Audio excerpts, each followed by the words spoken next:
Hello mga kabarya, welcome again dito sa channel natin, Altcoin Speed 1611. Now, usapang foreign na barya na naman tayo.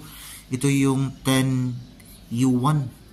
So, ito yung tinatawag na 10 new dollar sa bansang Taiwan.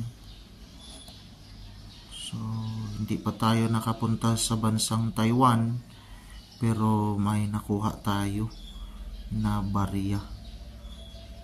1989, base sa research natin, itong baryang ito is 1989.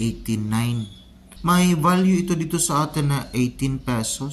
So, kasi yung 10 yuan, equivalent sa 10 peso. So, may mga nagbibinta sa ganito, pero wala itong mataas na value. Try natin tingnan dito sa mga sources natin. Dalawa lang yung source kasi natin. So, try natin tingnan yung isa, yung in.namista.com. So, ito yung barya natin. So, 1949. So, yung regime nila. 10 yuan, Chinese Republican. 18 pesos. So, ito yung value na 18 pesos. Copper nickel naman siya, 75% copper nickel, 25.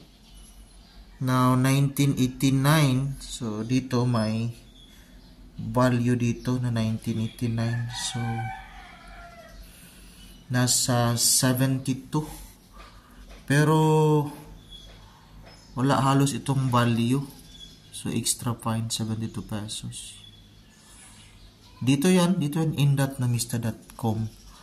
Pero may nakita tayo dito sa eBay, katulad sa barya natin. So, dito may seller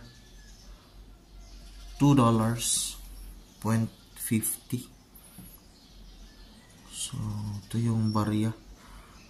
Bagong update ito. So, estimated delivery, dati $5 yung selling. April 3 to May 2. So, buy it now. So, at least may hawak tayo sa ganitong klaseng barya.